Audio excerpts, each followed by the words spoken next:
Jason Jorgensen. It is time for another installment of Husker Chat. It's brought to you by Acres Equipment. We are joined by Sean Callahan, the publisher of Husker Online. Nebraska coming off a bye week. This week, the big homecoming game as they take on Michigan State. Sean, I want to start off with, many might know, others may not, but this offseason, you wrote another book. This one is called The Program: How the Huskers Became the Huskers. I appreciate the copies you all sent out here to Lexington. I read a little bit of the book. I like what I read. I guess first off, one, how did you have time to write a book? And two, what's your thoughts behind this one? Yeah, it was a lot of fun to do. And you're right. It's not easy to find the time because it's not like you get to quit your job and only work on the book. So it's like adding a third full-time job with your regular job, your family, and then the book. But I know in the springtime and the summer, there's just more availability on your downtime, time that you'd be at the pool or like on a weekend. So I spent a lot of weekends working on it and, later at night when I'm done with my job. But yeah, it was a lot of fun to put together.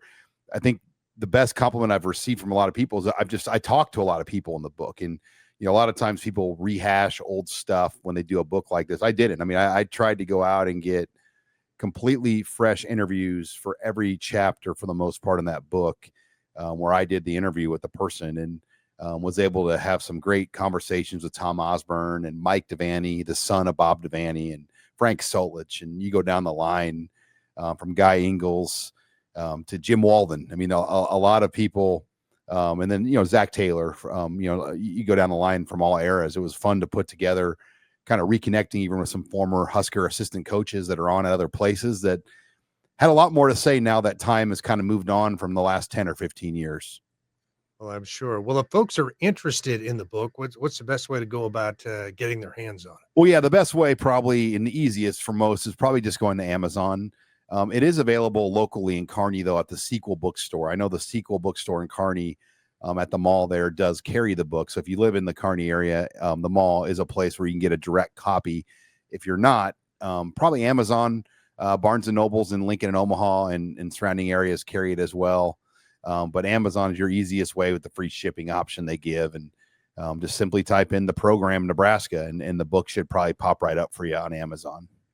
Well, I hope it does well for you. The little bit that I've been able to read, it looks like, as you alluded to, you've been able to find some fresh stuff. Like, I never knew Tom Osborne applied for a job down at Texas Tech. Yeah, there was a lot of that stuff. And even just his first job as being basically a dorm babysitter. And I felt like some of that stuff I know a lot about Nebraska, and I didn't know that. I'm like, all right, how did it start for you? How did you come here and just start working? And, and he lived in the dorm, and he kind of took like a crummy GA job that nobody wanted and had to babysit a rowdy dorm floor. And Devaney quickly realized, hey, this guy is probably better than that. And we got to move him up the line. And within a few years, he was called to place. Yeah. Amazing. Well, let's talk about this week's game. Both Nebraska and Michigan State coming off a bye. What's your take on how Nebraska tried to get better? I think for Nebraska last week, Tuesday, Wednesday, Thursday, they had 3 very physical practices. You heard Dana Holgerson say he had never been a part of bye week practices like this, where they just flat out got after it. And Matt Rule said the key things they're trying to work on is stopping the run and running the football. And the only way you can do that is practice it. So I do think they did a lot of ones-on-ones physical practices to really try to push their offensive lines, defensive lines, running backs, etc. They're number 1 in the country in pass defense. They're number 2 in the country in passing the football. That's great, but the balance probably needs to be there now more down the stretch with the run game and the run defense for this team to have the kind of finish they want to have here in 2025. What's your take on the Spartans? Second year with Jonathan Smith. They were okay a year ago. 5-7. They've done some decent things on offense, but defensively, this is a team that has struggled. Yeah, I think for Nebraska, this is a good matchup for what Nebraska does well. Nebraska, as we know, is a great throwing team, especially when Dylan Raiola has a clean pocket and he has time. Well, Michigan State only has 6 sacks credited to them on the year. Their players have only produced 46 pressures. To kind of put that number in perspective, Michigan the week before had 7 sacks and 36 pressures in one game. So the pass rush differences between the Spartans and the Wolverines are night and day. That should be favorable for Dylan Raiola to throw and move the ball down the field. Now, it could be windy. It's going to be hot, and usually 80-plus degree temps in October come with a lot of wind.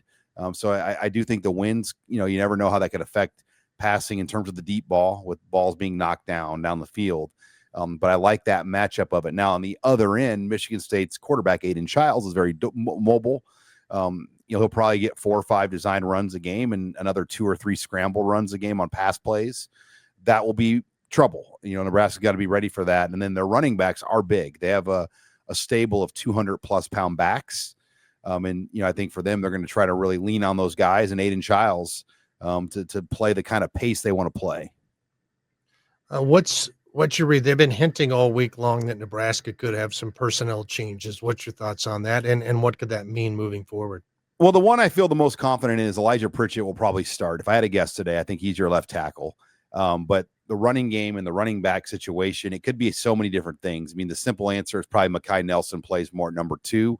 Isaiah Mosey maybe shifts back in there more. Hell, maybe Quentin Ives. I mean, I don't know. I mean, is there a thing with the quarterbacks? Could a Heinrich Harburg or even a TJ Lateef be involved in some run game wrinkles? I mean, I think there's a lot of things, but Dana Holgorsen said you're just going to have to wait and see. And Matt Rule had a similar message. They definitely have made some tinkers, and they want to come out and surprise people with it on Saturday. Huskers at this point, 11-point favorite. You think that's fair? Some of us here at work thought maybe that's a little high.